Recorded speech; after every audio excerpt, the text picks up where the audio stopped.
dia, gente! Vamos a mais uma aula de geografia falando sobre globalização, a nossa segunda aula sobre globalização.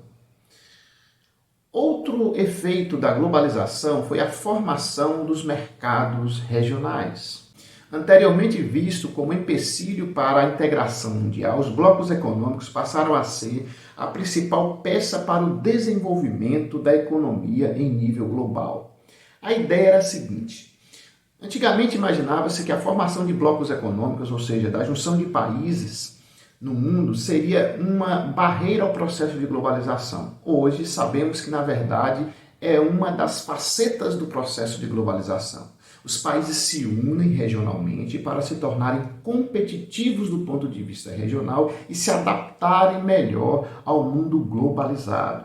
Ou seja, a regionalização mundial surgiu para complementar o processo de globalização e não para se posicionar contra ele.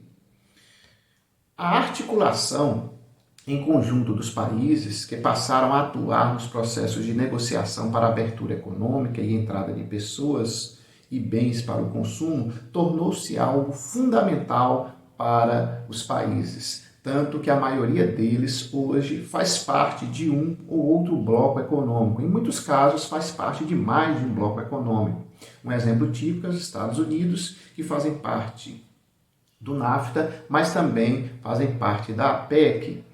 Aí podemos lembrar do Brexit, que é a saída da Inglaterra da União Europeia. Apesar de sair da União Europeia, a Inglaterra busca uma relação maior com os Estados Unidos e, ao mesmo tempo, ela tem a sua Commonwealth, Comunidade Britânica das Nações, que vem desde o século XIX, reunindo os países que eram antigas colônias do Reino Unido e hoje fazem parte de um certo bloco, nas suas negociações, compra e venda de mercadorias, serviços, entre outras coisas.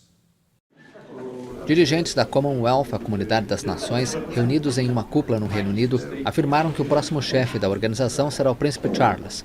A Rainha Elizabeth II, que completa 92 anos neste sábado, expressou na última quinta-feira o desejo de que seu filho primogênito seja o próximo na liderança da organização, um título simbólico e não hereditário. A Premier britânica, Theresa May, disse que a mudança é apropriada. Sua Alteza Real tem sido um orgulhoso apoiador da Commonwealth por mais de 4 décadas e tem falado apaixonadamente sobre a diversidade única da organização.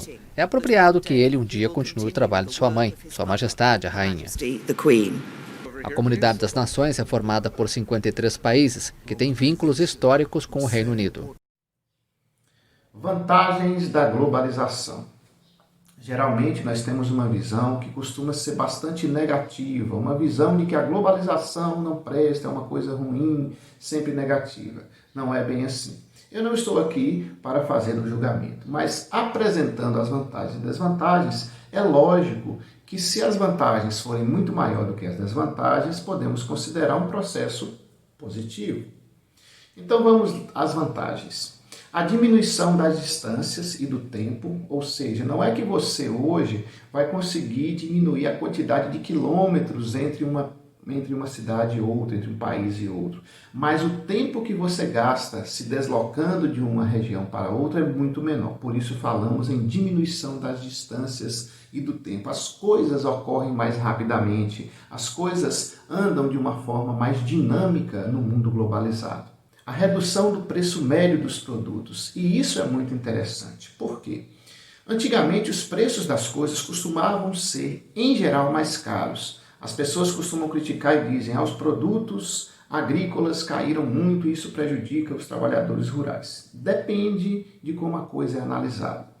É bom lembrar que os produtos industriais também caíram de preço. Podemos observar que um computador nos anos 70 custava o mesmo que um carro. Hoje é um produto praticamente comum na casa de muita gente e é relativamente barato para ser adquirido por uma pessoa de classe média. E mesmo pessoas mais pobres conseguem comprar os mais baratinhos ou computadores usados. Isso sem falar nos aparelhos celulares, que além de se modernizarem bastante, eles também são hoje muito mais baratos do que antigamente. E quem diria as TVs de LCD, que eram caríssimas antigamente, e hoje são muito mais acessíveis às pessoas. Uma curiosidade para quem gosta de automóveis, inclusive, é o preço médio de automóveis.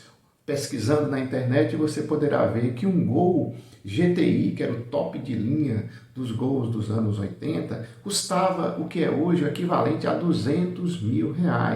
E se considerarmos o parceiro dele atual, o Polo, né, mais moderno, mais equipado, ele custa praticamente a metade do preço. Outra vantagem é o avanço no campo científico e do conhecimento. A integração do conhecimento mundial cresceu bastante e hoje podemos observar que as pessoas conseguem ter maior facilidade em informação e isso facilita o desenvolvimento de tecnologia. E observamos que em várias partes do mundo você tem polos de desenvolvimento tecnológico.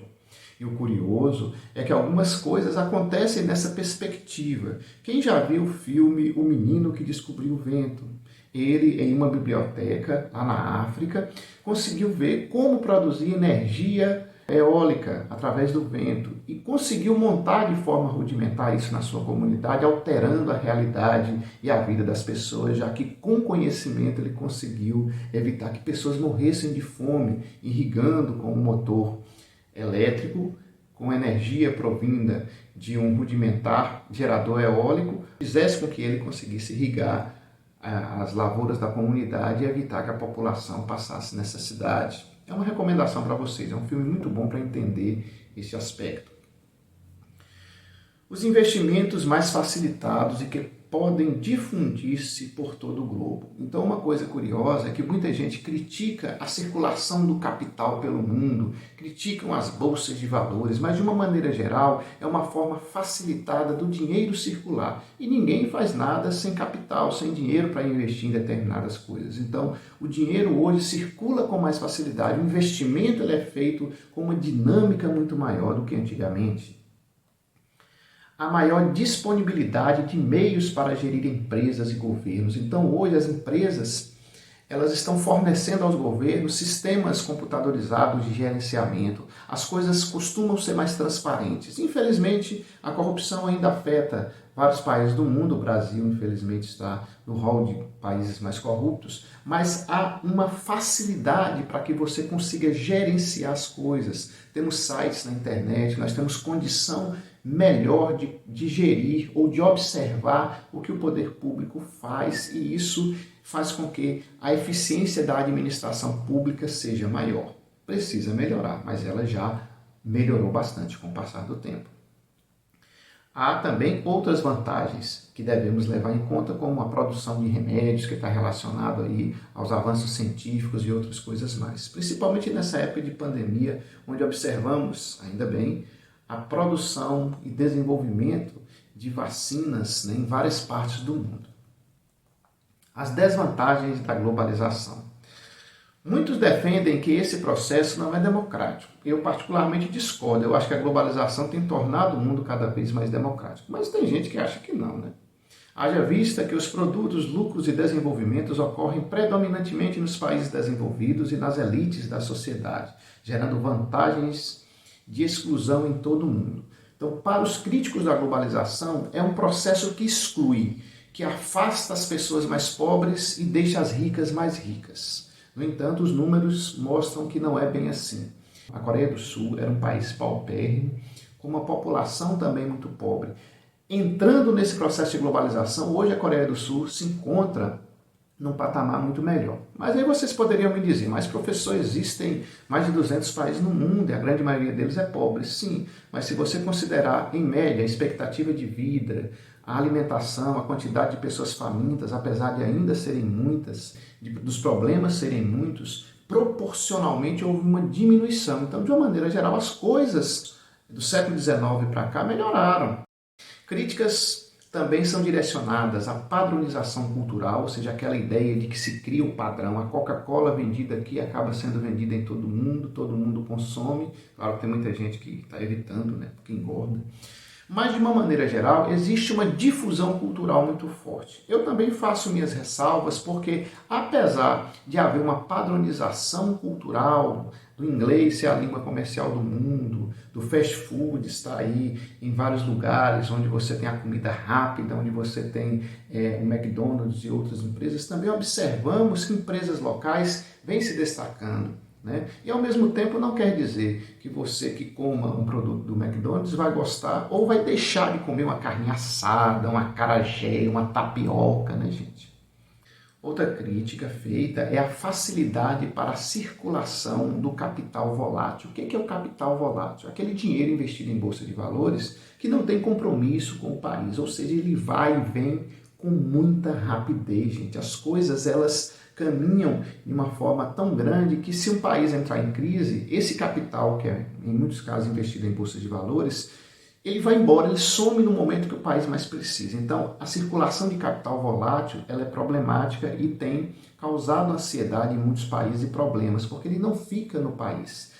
O país ele tem que se gerenciar bem, tem que ter uma economia equilibrada para garantir que o capital fique tanto produtivo quanto volátil. Produtivo é aquele investido em empresas, na construção de alguma coisa. O volátil não, ele só compra e vende ações e quando as coisas ficam ruins, esse dinheiro some e isso tem sido um problema no mundo globalizado para muitos países.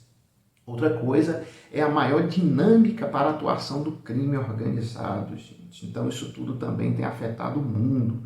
Muitas organizações criminosas ligadas ao tráfico de drogas, de armas e de outras coisas conseguem, com o mundo globalizado, levar e trazer as coisas com mais facilidade. A informação ligada ao cybercrime, com o roubo de informação, né, o roubo de número de contas bancárias, de cartão de crédito também tem encontrado facilidade nesse mundo globalizado e tem feito com que os países se mexam para tentar resolver isso, já que não existe uma legislação tão bem feita e organizada para combater o cybercrime, que é algo crescente no mundo atual. Outra crítica é a facilidade para o fluxo de doenças. Observamos muito isso, os países têm se preocupado muito com essa situação, já que com o mundo globalizado, mercadorias e pessoas circulam com mais facilidade e as doenças também podem circular com mais facilidade. Por último, nós temos os problemas relacionados ao desemprego. Uma das maiores críticas feitas ao processo de globalização é que ele gera desemprego. Isso é relativo. Tem gerado desemprego em alguns países, dependendo da situação e da crise econômica com a que passam, mas também tem gerado emprego em outros países que se adaptam bem a esse tipo de coisa. Mas, de uma maneira geral, a modernização tecnológica que está relacionada à globalização, mas não depende apenas dela, ela tem diminuído os postos de trabalho, porque muitas empresas elas têm utilizado tecnologias mais avançadas para produzir e conseguem empregar menos pessoas. Não só na indústria, mas também na prestação de serviços. E as pessoas elas têm que se adaptar e se modernizarem por isso. Mais do que nunca falamos aí em competição, ou seja, precisamos ser pessoas mais bem adaptadas no mundo globalizado, justamente para conseguir se inserir no mercado, porque a tendência dele é não empregar tanto pessoas que não tenham um grau de formação mínima e adequada para se adaptar a esse mundo competitivo. De toda forma, a globalização está cada vez mais consolidada no mundo atual. Gostando ou não da globalização, esse é um processo cada vez mais dinâmico e abrangente no mundo. Segundo especialistas, é um processo sem volta e tende a se ampliar. Então, gente, se você não é competitivo, vai se adaptando, porque a tendência é ser competitivo de uma maneira pessoal e de uma maneira global. Muito bem, gente, essa foi nossa aula de globalização.